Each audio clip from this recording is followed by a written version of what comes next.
தாயின் நினைவாக நடிகர் சாயாஜி ஷிண்டே செய்த செயல் பேசும் பொருளாக மாறியுள்ளது. சாயாஜி ஷிண்டே இந்திய திரையுலகில் சிறந்த நடிகராக வலம் வந்தவர். பாலிவுட், கோலிவுட் மற்றும் டோலிவுட் என பல்வேறு இந்திய திரைத்துறைகளில் வில்லன் மற்றும் குணசித்திர வேடங்களில் நடித்து புகழ்பெற்ற நடிகரும் ஆவர். அழகிய தமிழ்மகன், தூள், வேலாயுதம், மாவீரன், தமிழுக்கு எண் ஒன்றை அழுத்தவும் போன்ற தமிழ் படங்களில் நடித்துள்ளார். மகாராஷ்டிரா மாநிலம் சாதாரா பகுதியை சேர்ந்தவர் சாயாஜி ஷிண்டே.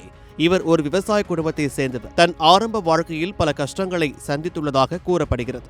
கடந்த 1978ஆம் ஆண்டு இவர்களது குடும்ப நிலத்தை அனானி திட்டத்திற்காக அரசு கைப்பற்றியதால் அதற்கு பதிலாக நீர்ப்பாசனத்துறையில் காவலாளி வேலை இவருக்கு வழங்கப்பட்டது. அதைத் தொடர்ந்து கிட்டத்தட்ட 35 ஆண்டுகளுக்கு பிறகு 2022ஆம் ஆண்டு தான் அம்மாநிலத்தின் அரசு அவருக்கு மாற்று நிலத்தை வழங்கியுள்ளது.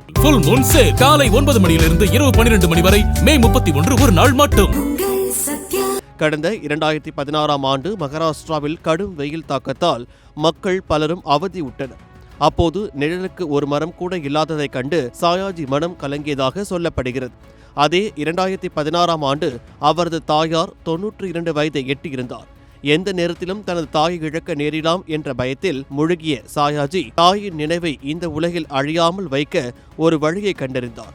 சாயாஜி தனது தாயிடம் சென்று, உங்களை எப்போதும் வைத்திருக்க என்னிடம் சக்தி இல்லை, ஆனால் உங்களது எடைக்கு நிகராக விதைகளை நிறுத்தி அவற்றை மகாராஷ்டிரா முழுவதும் நடப்போகிறேன் என்று கூறியுள்ளார்.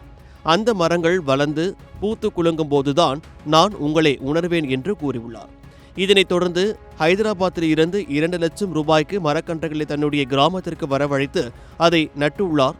தற்போது அவைகள் வளர்ந்து பெரிய காடாக மாறியுள்ளது. வெறும் புகழும் பணமும் மட்டுமே தனக்கு மனநிறைவை தரவில்லை என்று பேட்டி ஒன்றில் கூறிய சாயாஜி ஷிண்டே தற்போது 60 ஆண்டுகளாக ஒரு மரம் கூட இல்லாமல் வறண்டு கிடந்த ஒரு கிராமத்தில் சாயாஜி ஷிண்டேவின் முயற்சிகள் 17 லட்சம் ரூபாய் நிதி திரட்டப்பட்டு இன்று 16,000 மரக்கல்லுடன்